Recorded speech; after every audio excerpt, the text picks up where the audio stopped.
नमस्कार। एनटिभी कोहलपुर समाचारमा स्वागत छ। म अन्जु चौधरी। सुरुमा प्रमुख समाचार। शुद्धता, सद्भाव र आस्थाको पर्व छठ आज श्रद्धा एवं हर्षोल्लासपूर्वक मनाइँदै पश्चिम नवलपरासीमा कृत्रिम तलाउ बनाएर छठको तयारी। नेपालमा कोरोनाबाट निको हुनेको संख्या बढ्दै आज मात्रै 5364 जना डिस्चार्ज, थप 22 जना संक्रमितको मृत्यु। बाँके नेपालगञ्जको बागेश्वरी मन्दिरको पूर्व क्षेत्रमा फालिएको फोहोर व्यवस्थापन हुन सकेन, डीपीआर निर्माण भइरहेको उपमहानगरको दाबी। विश्वसनीय बनाउन अमेरिकाको जोर्जियामा दोहोर्याइएको मतगणनामा पुनः बाइडेन विजयी, बाइडेनलाई कुल 306 इलेक्ट्रोल मत प्राप्त। र महिला T20 विश्वकप क्रिकेटको मिति सर्यो, अब सन् 2023 को फेब्रुअरीमा गर्ने आइसिसीको निर्णय।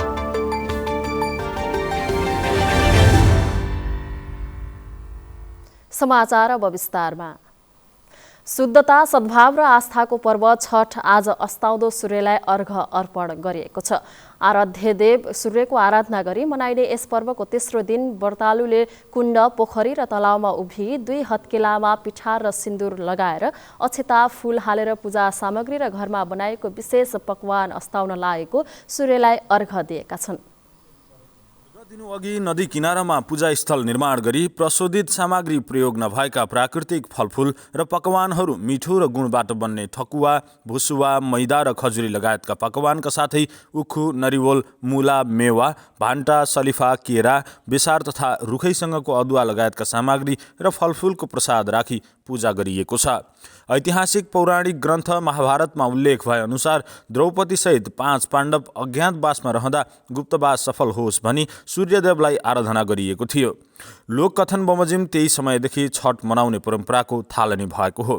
त्यही समयदेखि छठ पर्व मनाउने परम्पराको सुरुवात भएको हो। हातमा फूलको डाली लिएर छठी मैयाको पूजाका लागि जाने गरिन्छ।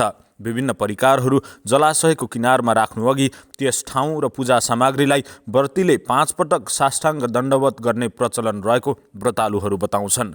त्यस ठाउँलाई पवित्र पार्न परिवारका सदस्यले पहिले नै तान्त्रिक पद्धति अनुरूप अरिपन चित्र कोरेका हुन्छन्। त्यसपछि व्रतीले सन्ध्याकालीन अर्थात् अस्ताउन लागेको सूर्यलाई प्रसाद स्वरूप अर्घ दिन पानीमा पसेर सूर्य अस्ताउन्जेलसम्म आराधना गर्ने चलन छ। यस क्रममा व्रतीले दुवै हत्केलामा पिठार र सिन्दुर लगाएर अक्षता, फूल हालेर अन्य अर्घ सामग्री पालो पालो गरी अस्ताचलगामी सूर्यलाई अर्पण गरेर डिलमा आउने गर्दछन्। गत वर्षको तुलनामा कपिलवस्तुको सदरमुकाम तौलिहवा लगायत जिल्लाका विभिन्न स्थानमा छठ पर्व मनाउने महिलाहरूको संख्या बढ्दै गएको छ। विशेष गरी नेपालका पूर्वी तराई जिल्लाबाट बसाइसरी आएका तथा जागिरका क्रममा कपिलवस्तुमा रहेका महिलाहरूबाट सुरु भएको यो पर्व बिस्तारै यस क्षेत्रका मैथली, अवधी तथा पहाडी महिलाहरूले पनि धुमधामका साथ मनाउने क्रम सुरु भएको छ। एनटिभी कोहलपुरका लागि कपिलवस्तुबाट वासुदेव वर्माको रिपोर्ट। कोरोना संक्रमण जोखिमका कारण पश्चिम नवलपरासीका अधिकांश स्थानमा छठ पूजाका लागि कृत्रिम तलाउ बनाएको छ।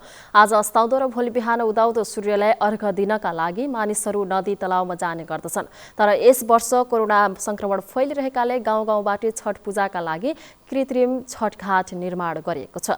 जिल्लाको रामग्राम, पाल्हीनन्दन, श्रावल लगायतका स्थानमा विभिन्न सङ्घ संस्था, क्लब र स्थानीय तहको सक्रियतामा कृत्रिम छठघाट निर्माण गरिएको छ। विगतका वर्षमा धेरै मानिस सदरमुकाम परासी स्थित खोला किनारमा भेला हुने गर्दथे, तर यस वर्ष बढी भिडभाड हुन सक्ने भएकाले स्थानीय ठाउँमै पूजा गर्ने तयारी गरिएको हो। गाउँका मानिसलाई पाएक पर्ने स्थानमा खाल्डो खनी तलाउ बनाएर पूजा गर्ने व्यवस्था गरिएको स्थानीयले बताएका छन्। पाल्हीनन्दन गाउँपालिकाले निर्माणाधीन प्रशासनिक भवनको प्राङ्गणमा निर्माण गरिएको पोखरीलाई छठ पूजा गर्ने स्थान बनाएको छ। कोरोना संक्रमणको जोखिमका कारण यस वर्ष स्थानीय स्तरमै पूजा गर्ने व्यवस्था गरेको गाउँपालिका अध्यक्ष बैजू प्रसाद गुप्ताले बताउनुभयो।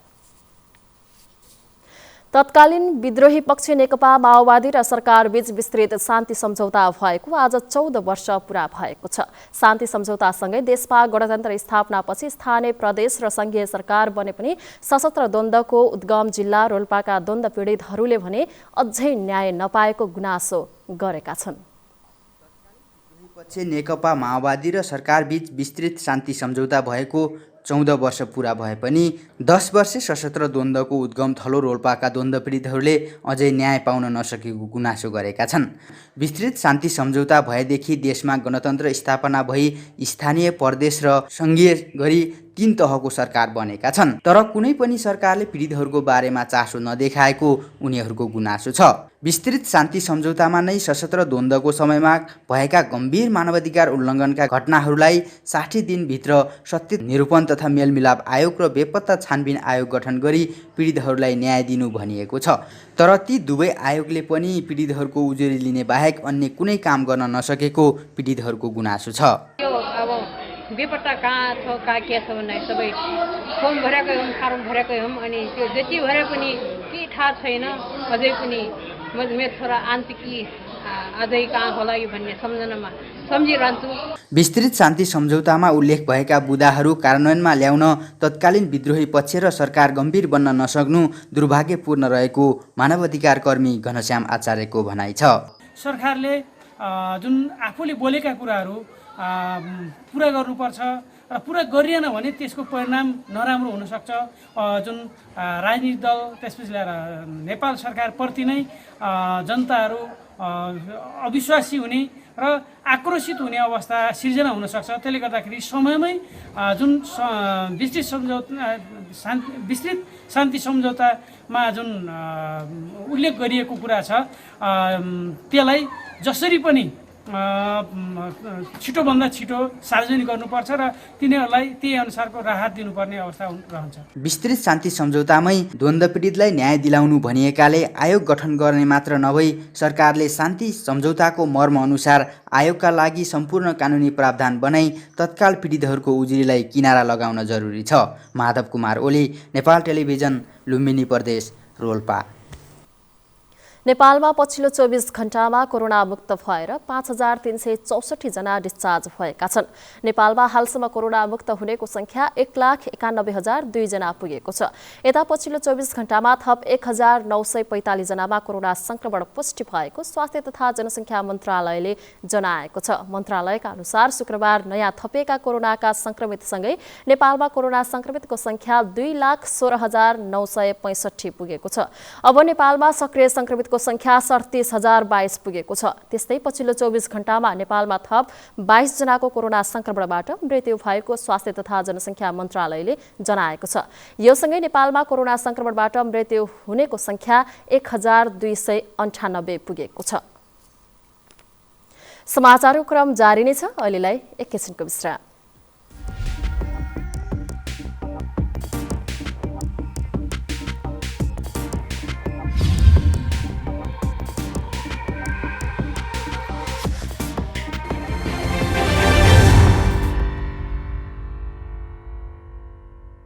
लामो समयसम्म हामी बन्दाबन्दी वा चाहिँ निषेधाज्ञा लागू गरेर चाहिँ सङ्क्रमण दरलाई नियन्त्रण गर्ने बाटोमा अगाडि बढ्न सक्ने अवस्था रहँदैन।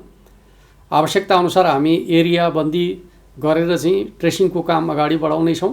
अन्यथा हामी आर्थिक क्रियाकलाप सँगसँगै महामारी विरुद्धको लडाइँ अगाडि बढाउनु पर्नेछ। त्यस अर्थमा सम्पूर्ण दाजुभाइ दिदीबहिनीहरूले सकेसम्म चाहिँ आवश्यकताभन्दा बढी गतिविधि मुभमेन्टहरू नगर्नका लागि म अनुरोध गर्न चाहन्छु।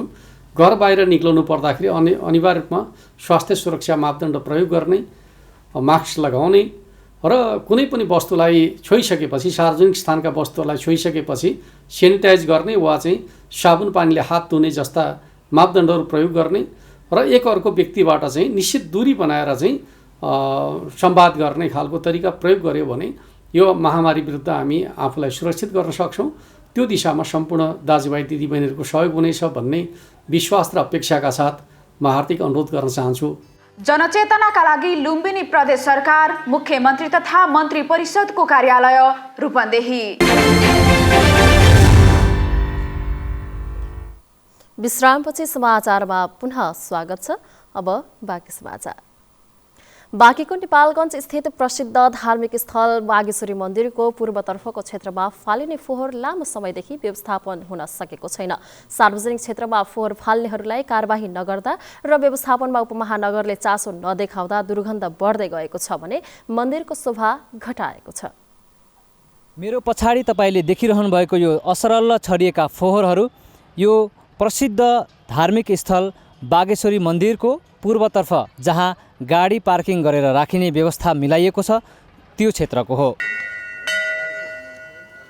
धार्मिकसँगै पर्यटकीय स्थलको रूपमा परिचित बागेश्वरी मन्दिर दर्शन तथा विवाह लगायतका शुभ कार्यका लागि आउनेहरूले सवारी साधन पार्क गर्ने स्थान फोहोर फाल्ने क्षेत्रको रूपमा प्रयोग भएको हो।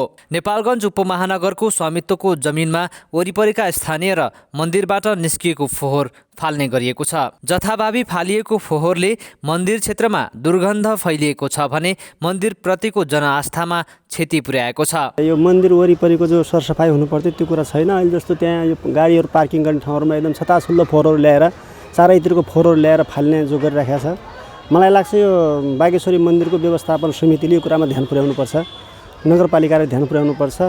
मन्दिर छेउको फोहोर, दुर्गन्ध र असहाय नागरिकहरूको व्यवहारका कारण बाहिरी जिल्लाबाट मन्दिर क्षेत्र भ्रमणका लागि आउने आन्तरिक पर्यटकको भावनामा मनोवैज्ञानिक नकारात्मक असर परेको छ। जुन यहाँको यो फोहोर व्यवस्थापनहरू र यहाँ बस्ने अब यी मगन्तहरू तिनीहरूलाई पनि राम्रो व्यवस्थित नगरिएको पाइन्छ कि हजुर, देखिएको छ। अब तपाईँहरूले पनि यथावत देखिनु भएको छ। यी अब पसलहरू, यो आदि मन्दिरको वरि परिसरहरू यहाँ अलि सफाइ गर्नुपर्ने अवस्था देखिन्छ। पर्यटकीय स्थलको रूपमा विकसित हुँदै गरेको मन्दिर क्षेत्रमा बागेश्वरी गुठी व्यवस्थापन समितिले विभिन्न निकायलाई तिर्न बाँकी पुरानो बक्यौता रकम तिर्ने, चिल्ड्रेन पार्क निर्माण र अव्यवस्थित टहरा व्यवस्थापन गरेको छ। नेपालगञ्ज उपमहानगरपालिकाले पनि फोहोर व्यवस्थापनको योजना बनाएको बताएको छ। नगरपालिकाले त्यसलाई चिल्ड्रेन्स पार्क, पार्किङ स्थल र नि एउटा रमाइलो मेलाको जस्तो र एउटा रेस्टुरेन्ट बनाउने डिपिआर बनाउँदैछ। पहिले त्यसमा 7 तले बिल्डिङ बनाउने भनेर एउटा योजना थियो। त्यो योजना कार्यान्वयन हुन सकेन। मन्त्रालय, शहरी विकास मन्त्रालयले त्यसको अनुमति दिएन। पवित्रता र स्वच्छताको प्रतीक धार्मिक पर्यटकीय क्षेत्रमा भ्रमणका लागि आउने मानिसलाई बिझाउने यस्ता कुरालाई समयमा व्यवस्थापन गर्न सम्बन्धित निकायले ढिलासुस्ती गर्नु हुँदैन। बहाना बनाएर नेपालगञ्ज उपमहानगरपालिकाले जिम्मेवारीबाट पन्छिन खोजेको आभास नागरिकमा पर्न दिनु हुँदैन। धार्मिकसँगै पर्यटकीय सम्भावना बोकेको बागेश्वरी मन्दिरमा देखिएका यस्ता साना साना समस्याहरू समाधान गर्न सम्बन्धित निकायले ध्यान दिन जरुरी छ। अनि मात्रै बागेश्वरीको प्रसिद्धता अझै बढ्ने देखिन्छ। क्यामेरामा विपिन श्रीवास्तवका साथमा प्रेम बुढा छेत्री, एनटिभी कोहलपुर। समयमा मल हाल्न नपाएका कपिलवस्तुका किसानहरू धान बेच्ने समयमा बिचौलियाको मारमा परेका छन्। कपिलवस्तुमा यस वर्ष धान उत्पादन राम्रै हुँदा कृषकहरू खुसी त छन्, तर धान समर्थन मूल्यमा खरिद गर्ने केन्द्र नहुँदा कृषकले न्यून मूल्यमा धान बेच्नुपर्ने बाध्यता छ। सरकारले हरेक वर्ष धानको समर्थन मूल्य तोक्ने गर्छ, तर समर्थन मूल्यमा खरिद गर्ने केन्द्र नहुँदा कृषकले न्यून मूल्यमा धान बेच्नुपर्ने बाध्यता छ। सरकारले धानको मूल्य तोक्दा कृषकमा देखिएको उत्साह भने धान बेच्ने बेलामा कृषकहरूसँग हुँदैन। विगत वर्षमा जस्तै कपिलवस्तुका कृषकका लागि धानको समर्थन मूल्य आकाशको फल आँखातरी मर भने जस्तै भएको छ। समयमा मल हाल्न नपाएका किसान बल्ल तल्ल फलाएको धान बेच्न पनि बिचौलियाको मारमा परेका छन्। कपिलवस्तुमा यस वर्ष धान उत्पादन राम्रै हुँदा कृषकहरू खुसी छन्। सरकारले मोटा धानको समर्थन मूल्य प्रति क्विन्टल 2735 रुपैयाँ तोकेको छ भने मसिनो जातको धानको मूल्य 2885 रुपैयाँ तोकेको छ, तर प्रति क्विन्टल 1800 मै बिक्री गर्नुपर्ने बाध्यता यहाँका किसानलाई छ। सरकारले तोकेको दरमा धान खरिद गर्न कोही तयार नहुँदा कृषकहरूले सस्तो मूल्यमा धान बिक्री गर्नु परेको छ। कपिलवस्तुमा धान काटेपछि गहुँ रोप्ने बेला भइसक्यो, तर कृषकलाई धान बेच्नुपर्ने समस्या भने यथावत छ। प्राय किसान धान बिक्री गरी आएका पैसाले गहुँ लगाउने गर्छन्। बिचौलियाहरू त्यही मौकाको फाइदा उठाउँदै 1800 देखि 1900 प्रति क्विन्टलमा धान बेच्ने किसानलाई बाध्य बनाउँछन्। समर्थन मूल्य बिक्री गरिने केन्द्र नहुँदा राइस मिल वा व्यापारीलाई बिक्री गर्नुको विकल्प नभएको कृषकहरू बताउँछन्। व्यापारीले आफू खुसी मूल्य बनाउँछन्। धान बेचेर गहुँ लगाउनु पर्ने हुँदा जसरी पनि बिक्री गर्नुपर्ने हुन्छ। अर्को बाली लगाउन कृषकसँग नगद नहुने भएकाले बिचौलियालाई सजिलो भएको कृषकहरू बताउँछन्। जैसे इंडिया से ज़्यादा मात्रा में खाए पियाला चावल, धान, गेहूं, गल्लक सामान इंपोर्ट हुए नाते से हमन के मार्केट प्राइस बहुत ज़्यादा कम हो गया है। हमन के स्थिति, किसान की स्थिति मार्केट प्राइस कम हुए नाते स्थिति बहुत कमजोर हो गया है। साल में हमन के धान कम है, लौआ हो लावा हो गया, पहिया हो गया, जो थोर बहुत भर करा तो रेट कम बिक्री है, 18, 19, 20 तक महीन है। यता लुम्बिनी प्रदेशकी भूमि व्यवस्था कृषि तथा सहकारी मन्त्री आरती पौडेलले प्रदेशमा 40वटा सहकारीले समर्थन मूल्य अनुसार धान किनेको दावी गर्नुभएको छ। सहकारीले कृषकहरूसँग समर्थन मूल्य अनुसार धान किनेमा सरकारले प्रति क्विन्टल 112 रुपैयाँ अनुदान समेत दिने उहाँले बताउनु भएको छ। सहकारीलाई प्रति क्विन्टल 112 रुपैयाँ दिने गरी सङ्घीय सरकारले आह्वान गरेको छ। प्रधानमन्त्री कृषि आधुनिकीकरण कार्यक्रमको जोन कार्यालयलाई त्यसको जिम्मेवारी दिएको छ। यो चाहिँ पालिका 100 अहिले हाम्रो प्रदेशभित्र 40वटा सहकारीले सरकारले तोकेकै मूल्यमा धान खरिद गरिरहेका छन्।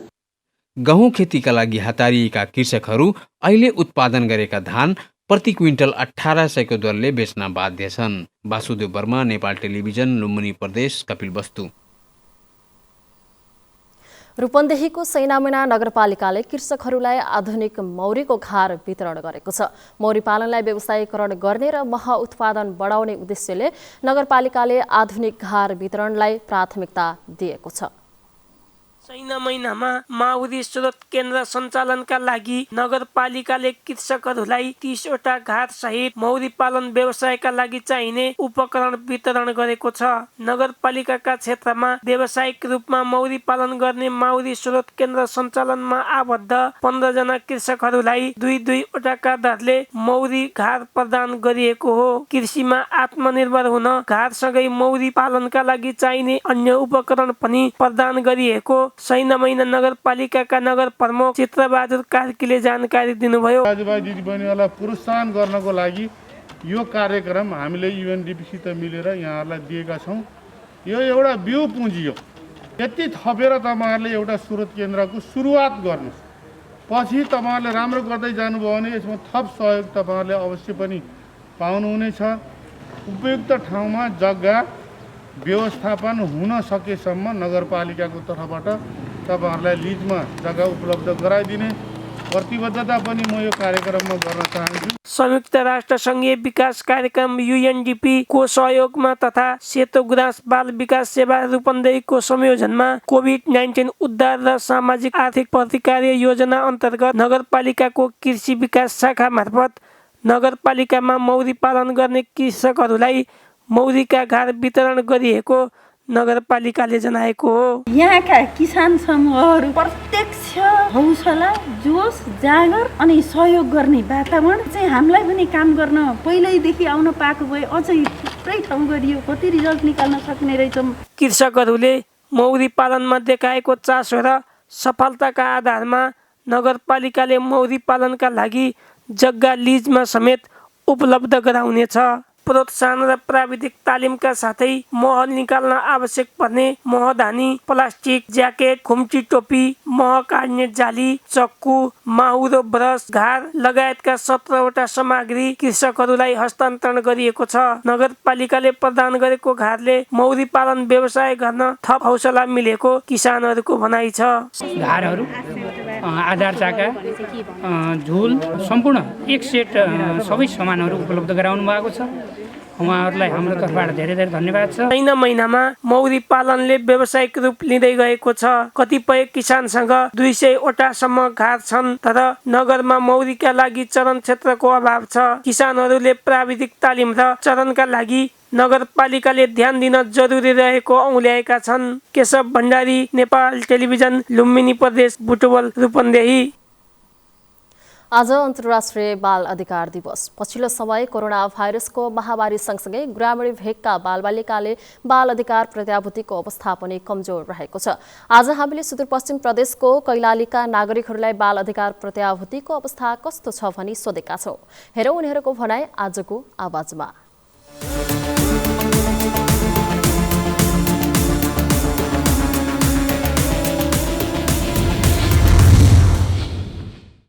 सात 7000 बालबालिका जोखिममा छन् भनेर त्यसले रिपोर्टिङ भएको छ र त्यो सामाजिक विकास मन्त्रालयमा पुगेको छ र सामाजिक विकास मन्त्रालयको एउटा संरक्षण क्षेत्र विकास भन्ने कार्यक्रम यो बालबालिकाको अधिकारका लागि क्रियाशील रहेको एउटा समिति छ। त्यो समितिले केही जोखिममा परेका बालबालिकालाई राहत दिने भनेर केही पैसा छुट्याएको छ र अब त्यतिले मात्रै पुग्दैन, पर्याप्त छैन। अहिले पनि बालबालिकाको अवस्था नाजुक छ, स्कुल जान पाएका छैनन्। तर जुन खालको बाल मानसिकतामा यसले अहिलेको बेला अत्यन्त अप्ठ्यारो परिस्थिति छ। कोरोनाले गर्दा बालबालिकाहरू साह्रै मार्गमा परेका छन्। उनीहरूको आधारभूत अधिकारबाट, बाल अधिकार अथवा मानवोचित अधिकारबाट वञ्चित छन्। पठन पाठनमा उनीहरूको एकदमै चाहिँ समस्या छ, पठन पाठन गर्न पाएका छैनन्। कतिपय बालबालिकाहरूमा त एक किसिमको मानसिक डर, फोबिया पनि त्यो सिर्जना भएको छ। विक्षिप्त अवस्थामा छन् कतिपय बालबालिकाहरू। मुख्य कुरा त बालबालिकाहरूलाई इङ्गेज गर्न सक्नु पऱ्यो, व्यस्त राखिसक्नु पऱ्यो, उनीहरूलाई रचनात्मक क्रियाकलापमा आबद्ध गरिसक्नु पऱ्यो र बालबालिका सँगसँगै अभिभावकहरूको महत्त्वपूर्ण भूमिका हुन जान्छ। यसमा उनीहरूलाई समय दिनु पऱ्यो। कोरोनाको कारणले गर्दा निकै बालबालिकाहरूलाई निकै सकस परिरहेको र बाल मनोविज्ञानमा निकै असर पुगेको र एक किसिमको मनोविज्ञानमा त्रस्त रूपमा रहेको र उनीहरूको बाल मनोविज्ञानमा धेरै असर परिरहेको यो बेला हुनुपर्ने। अब खास गरी यसमा सबैभन्दा चाहिँ अभिभावकको भूमिका हुनुपर्ने होइन। बाल मस्तिष्कमा त्यति असर नपरोस् भनेर कुनै किसिमको कार्यक्रम ल्याउनु पर्ने जरुरी थियो। बालबालिकाहरू अहिले पनि अल्पत्र अवस्थामा छन्। अझै त्यसरी विपन्न परिवारका बालबालिकाहरूलाई हेर्ने भने त एकदमै दया लागेर आउँछ के। जुन गर्नुपर्ने कुराहरू अब आफ्नै छाक टार्न त गाह्रो छ। त्यो बालबालिकाहरूलाई, विपन्न परिवार, दलित परिवारका बालबालिकाहरूलाई अथवा यही के अरे मुस्लिम समुदायका परिवारलाई का बच्चाहरूलाई हेर्ने भने अझै दयनीय अवस्था छ कि तिनीहरूलाई कुनै खालको पनि गर्नुपर्ने कुराहरू चाहिँ गरेको छैन। जुन खाइपाइ आइरहेको र जुन गरेको कुराहरूमा पनि अहिले वञ्चित भएको कुराहरूमा चाहिँ त्यस्तो खालको कुराहरू चाहिँ आएको छ।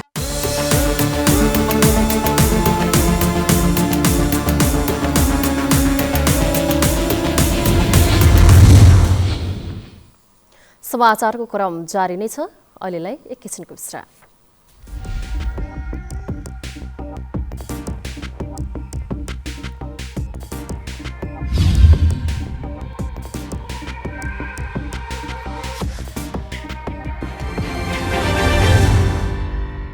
चढ्दा झर्दा एक आपसमा टच नगर्ने, सेनिटाइजरको अनिवार्य प्रयोग गर्ने, मास्कको अनिवार्य प्रयोग गर्ने, निश्चित स्टेसनहरूमा मात्रै यात्रुहरूको खानपिन व्यवस्थापनमा अग्रिम सूचना जारी गर्नुपर्ने, चालक र सहचालकले दूरी कायम भएको स्थिति र त्यहाँ यात्रुहरूलाई यो बारेमा अग्रिम जानकारी, सूचना र यात्राको सम्पूर्ण नोट जारी गरेर कोभिड पछाडिको नयाँ जीवन पद्धति, नयाँ यात्रा पद्धति स्थापित गर्नका निम्ति म सबै यातायात व्यवसायी यात्रुहरूलाई विशेष अनुरोध गर्न चाहन्छु। जनचेतनाका लागि लुम्बिनी प्रदेश सरकार, आन्तरिक मामिला तथा कानुन मन्त्रालय, रूपन्देही।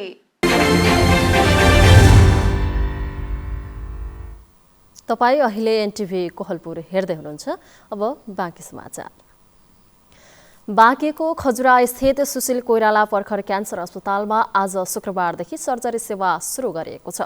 सो अवसरमा खजुरा गाउँपालिकाका अध्यक्ष तथा अस्पतालका संस्थापक अध्यक्ष किस्मत कुमार कच्छपतिले 15 वर्ष अघि जनताको प्रत्यक्ष सहभागितामा निर्माण गरिएको अस्पताल सञ्चालनमा आउनु खजुरावासीका लागि खुसीको कुरा भएको बताउनु भएको छ। अस्पतालका कार्यकारी निर्देशक डाक्टर कृष्ण प्रसाद आचार्यले एक हप्ताभित्र जटिल खालका शल्यक्रिया गर्ने योजना बनाएको र 1 महिनाभित्र स्त्री रोग विशेषज्ञ सहितको सेवा दिने तयारी गरेको बताउनुभयो। अस्पतालले अहिले किमोथेरापी, जर्नल सेवा, lab, video x-ray, CT scan लगायतका सेवाहरू प्रदान गर्दै आएको छ। 25 जना जनशक्ति रहेको यो अस्पतालले सेवा विस्तारसँगै विशेषज्ञ चिकित्सक सहित 45 जना जनशक्ति थप्ने तयारीमा रहेको पनि निर्देशक डाक्टर आचार्यले बताउनुभयो। अब अन्तर्राष्ट्रिय समाचार।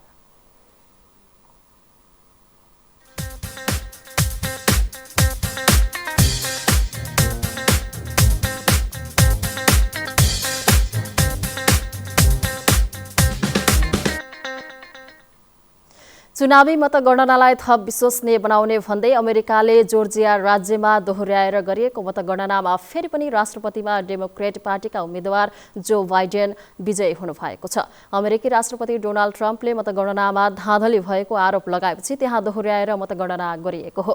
बाइडेनले यस जितसँगै राज्यबाट 16 इलेक्टोरल मत प्राप्त गर्नुभएको छ। बाइडेनले पेन्सिल्भेनिया, मिचिगन र विस्कन्सिन राज्यमा विजयी भएसँगै गत नोभेम्बर 7 मई अनौपचारिक रूपमा विजयी घोषणा गरिएको छ र जोर्जियाको मतपश्चात बाइडेनले 306 इलेक्टोरल मत प्राप्त गर्नुभएको छ। राष्ट्रपति ट्रम्पको भने 232 मत छ।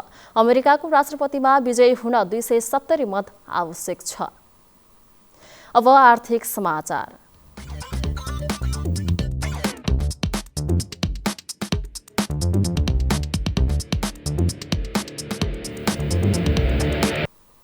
साताको अन्तिम दिन शुक्रबार नेपाली बजारमा सुनको मूल्यमा सामान्य गिरावट आएको छ। हिजो तोलामा 94,400 रुपियाँमा कारोबार भएको छापावाल सुन आज 400 रुपियाँले घटेर प्रति तोला 94,000 रुपियाँमा कारोबार भएको नेपाल सुनचाँदी व्यवसाय महासंघले जनाएको छ। तेजाबी सुन पनि 400 रुपियाँले नै घटेर प्रति तोला 93,500 रुपियाँमा कारोबार भएको छ।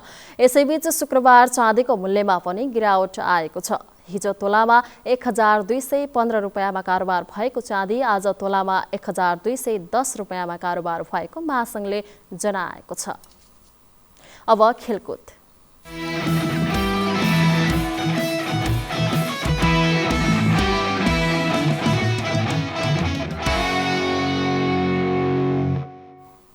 महिला 2020 विश्वकप क्रिकेट सन् 2023 को फेब्रुअरीमा हुने भएको छ। दक्षिण अफ्रिकामा सन् 2022 मा हुने भनेको महिला विश्वकप कोरोना महामारीका कारण सारिएको हो।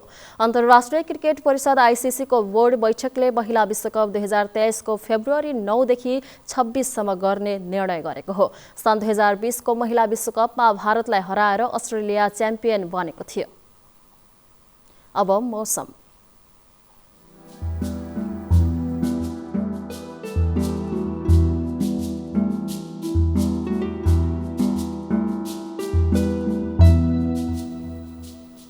जल तथा मौसम विज्ञान विभाग मौसम पूर्वानुमान महाशाखाले हाल देशमा कुनै पनि उल्लेखनीय मौसमी प्रणाली नभएको जनाएको छ।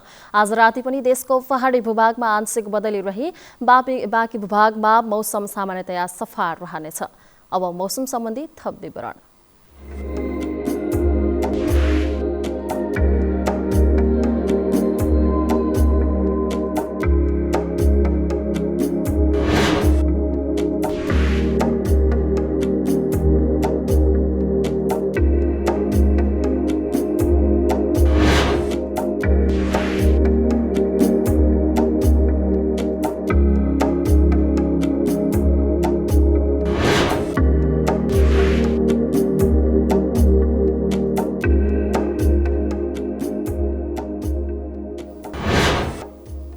समाचारको अन्त्यमा प्रमुख समाचार पुनः एकपटक।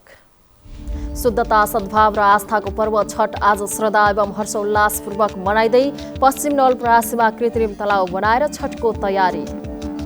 नेपालमा कोरोनाबाट निको हुनेको संख्या बढ्दै आज मात्रै 5,364 जना डिस्चार्ज, थप 22 जना संक्रमितको मृत्यु।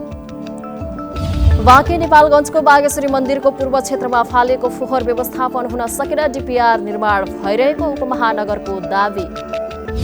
विश्वसनीय बनाउन अमेरिकाको जोर्जियामा दोहोर्याइएको मतगणनामा पुनः बाइडेन विजयी, बाइडेनलाई कुल 306 इलेक्टोरल मत प्राप्त। र महिला 2020 विश्वकप क्रिकेटको मिति सर्यो, अब सन् 2023 को फेब्रुअरीमा गर्ने आईसीसी को निर्णय।